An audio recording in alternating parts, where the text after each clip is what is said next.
In the previous video, I discussed how long video generation can have color shift issues, and the shift increases with the number of loops. Adding color matching nodes does not completely solve this problem. After color matching, details in the highlights and shadows are lost. Based on the previous analysis, could it be caused by the no-low-step-lora? Because when I first started using the Wan Video Wrapper, I didn't encounter color shift issues when generating long videos with Skyreal V2DF. So I tried turning off the no-low-step-lora for generation. What you're seeing now is a comparison between videos generated without and with the no-low-step-lora. The results were quite shocking. First, it's certain that using the no-low-step-lora not only greatly reduces generation time, but also produces better quality videos. The results generated without the no-low-step-lora can be described as strange, distorted, warped, and lacking detail. This is far from the Wan video quality I remember from before the no-low-step-lora was available. The first 5 groups are all based on image-to-video models, and the generation results are very bizarre. The last one, vace, is based on text-to-video, and the generation result is normal. What is the reason? You can see the version of the Wan Video Wrapper I'm using is the latest version 1.3.3.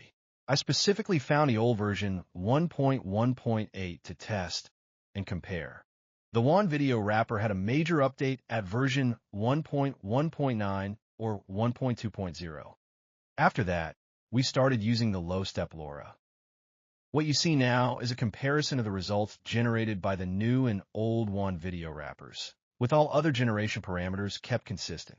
It's truly surprising that there is such a big difference between the two, and the generation results from version 1.1.8 are significantly better.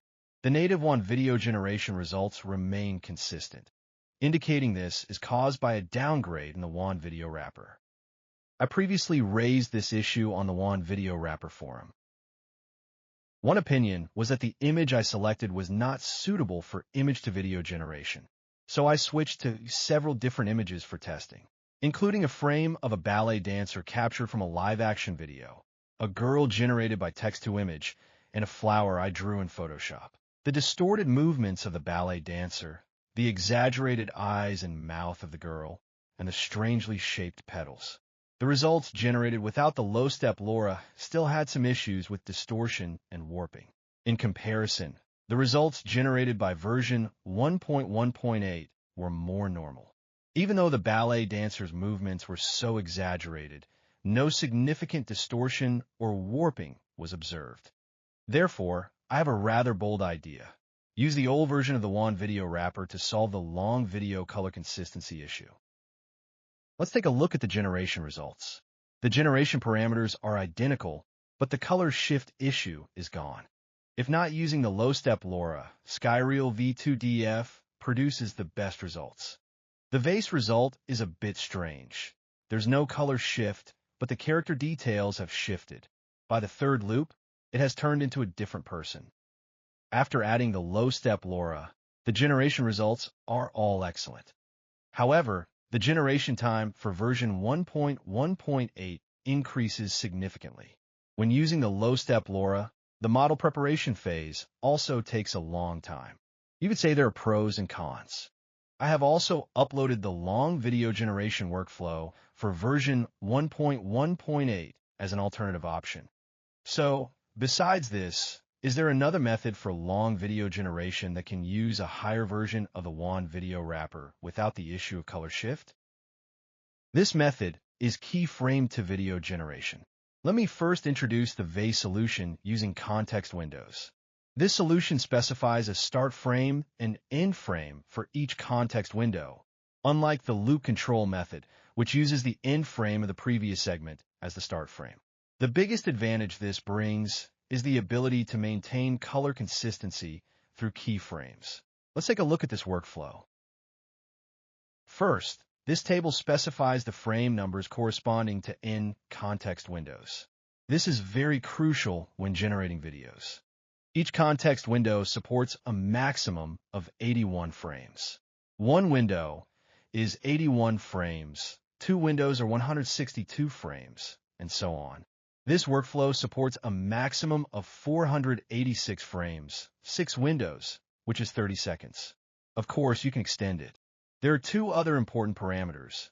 Add an end frame for the previous window and add an end frame at the sequence's end. In this example, first, add a start frame for each window, and second, use the same image as the end frame for the previous window.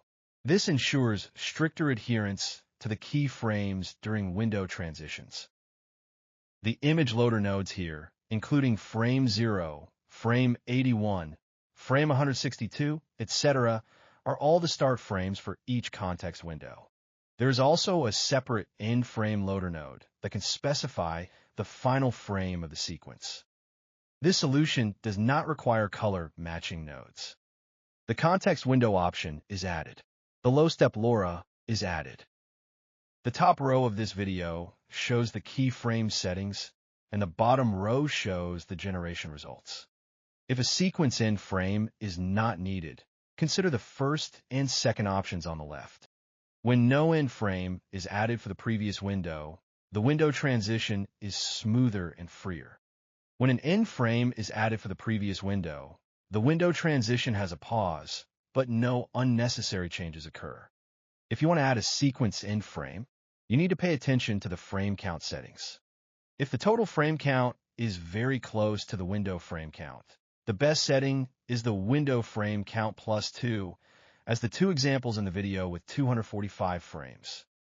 Setting it to 243 or 244 frames will not work. 245 frames means enabling 2 frames from the fourth context window. If the total frame count is far from the window frame count, for example, 200 frames, which is far from 162 and 243. In this case, you can enable adding an end frame at the sequence's end. Let's look at another example.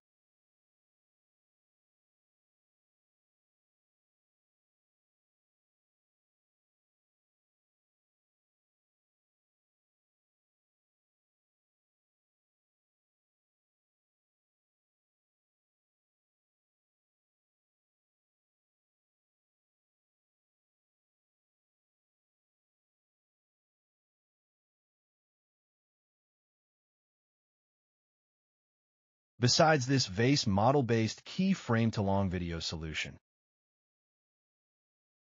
we can also use a manual first-last frame-to-video generation window loop control. If you open generation workflows other than Skyreel's long video, you'll find I have added an end frame for the first loop and a loop end frame list. Color matching is also turned off by default. This solution is superior to vace keyframe to video in that different parameters can be set for each window, such as the positive prompt. Let's look at the generation results. The three models include image to video, FunImp, and vace. The results from FunImp are more outstanding.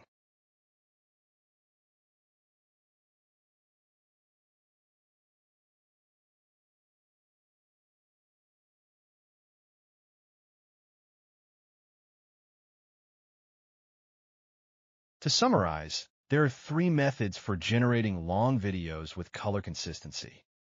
The automatic first frame-to-video generation loop control using Wan Video Wrapper version 1.1.8. The specified first-last frame-to-video generation loop control. And the vace keyframe-to-video using context window. There are 2 ways to switch the Wan Video Wrapper version. The first way is to switch within the manager.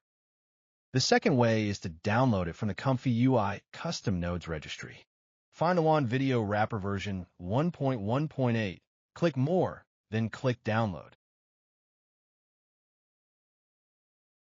There are 2 versions of the compressed package in the Custom Nodes directory, the latest version and version 1.1.8. Delete the original Wan Video Wrapper directory and extract version 1.1.8. In my previous video, I introduced MTV Crafter and thought it had the potential to replace Relish Dance in Uni3C for 3D skeletal animation constraints. But I overlooked one detail at the time. MTV Crafter uses a method called NLF Estimator. In this video, The blue human figure is an SMPL model, and its animation is based on NLF estimator from the original video, which is truly impressive.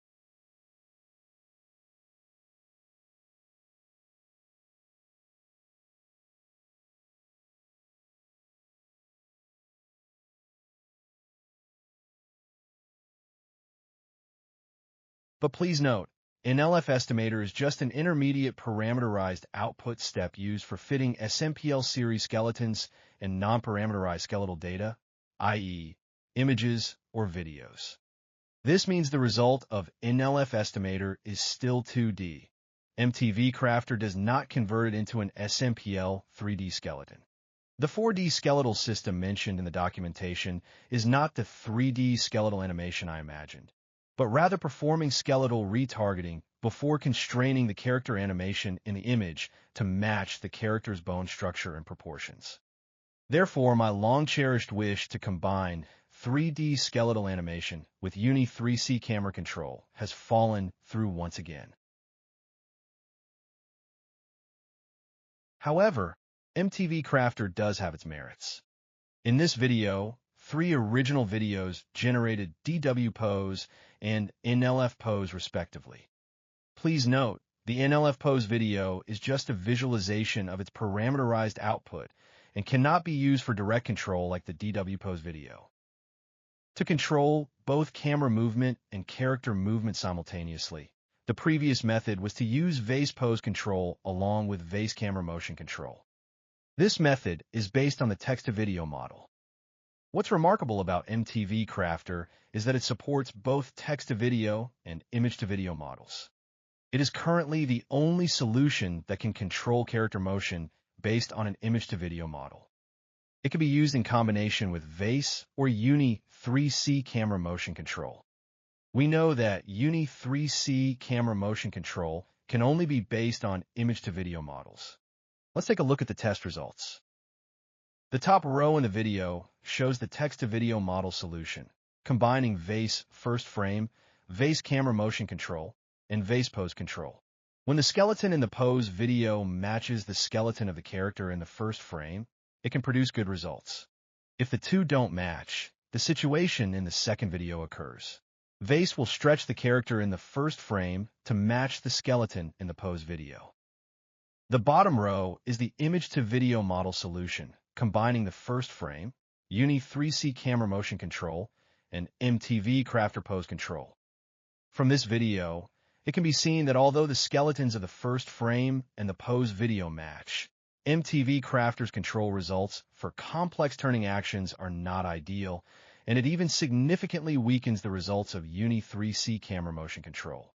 In the second video, the skeletons of the first frame and the pose video don't match. MTV Crafter first retargets the skeleton before performing animation control, which is its advantage. This clearly shows the difference between the two solutions, especially the difference between DW and NLF pose. Let's look at another set of comparison videos to get a better impression.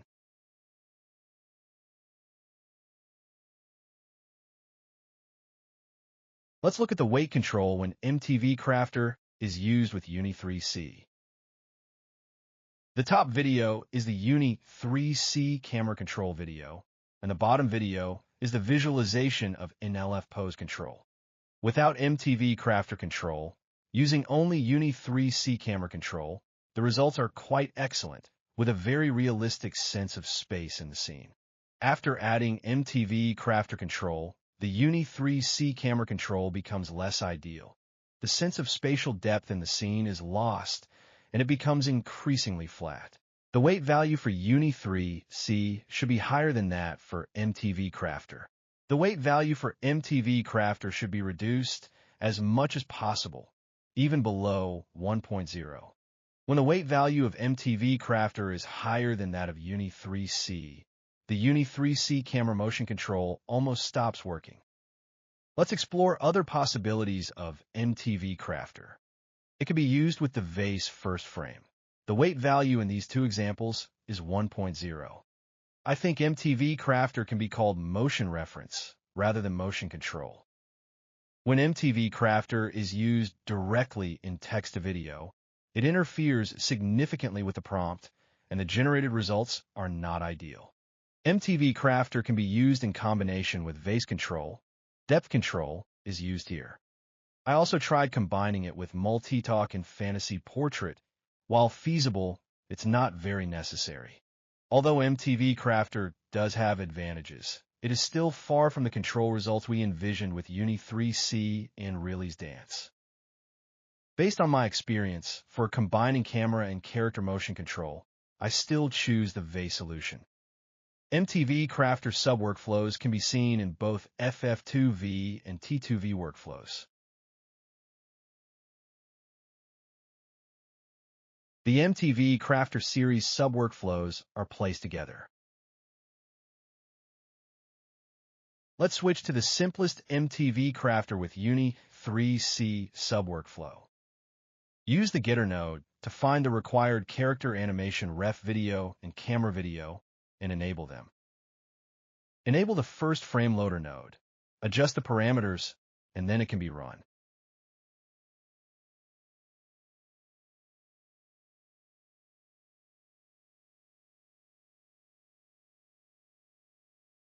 Last time, when I introduced MiniMax Remover, I thought its removing effect wasn't very good. However, there is a recent discussion on my Discord server suggesting that using the official Hugging Face demo can yield good results. On the left side of the screen is the locally deployed Gradio interface, and on the right side is the result after erasing the ballerina from the video. Load the original video, click with the left mouse button to get the character mask. SAM2 is used here. Set the number of capture frames and start tracking.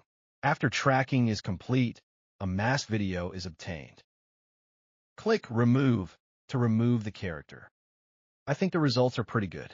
It seems the Wan Video Wrapper isn't fully utilizing its maximum potential. Copy the remover address. Run cmd in the installation directory.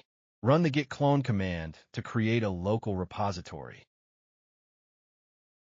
I have already installed it, so I won't demonstrate the process. Please note that two files need to be added to the root directory. One is a license file, and the other is a TOML file. I copied the corresponding JCupGrade files here. You need to prepare your own files. These two files need to be verified when installing Pillow. When installing environment requirements, delete Torch and Torch Vision. Because the default install version is CPU, we need the CUDA version. Next, we'll set up a Python virtual environment. Note that Remover requires Python version 3.11. Press Shift and right-click to copy the path of the corresponding Python executable file. Run cmd in Remover's root directory. Enter the command to create a virtual environment. I have already completed the creation. Run cmd again. Enter the command to activate the virtual environment. Enter the command to install environment requirements. Next, we will download the CUDA versions of Torch and Torch Vision suitable for the local environment. Go to this website. We need to install Torch 2.7.1 and Torch Vision 0.22.1. The required version is Python 3.11, CUDA 12.8 for Windows. Choose the CUDA version according to your local setup. Find the files in the corresponding subdirectory. To avoid network issues during installation, I pre-downloaded them. Enter commands to install the two packages in the virtual environment. In the Remover directory, run cmd, then enter 3 commands, and it can be run.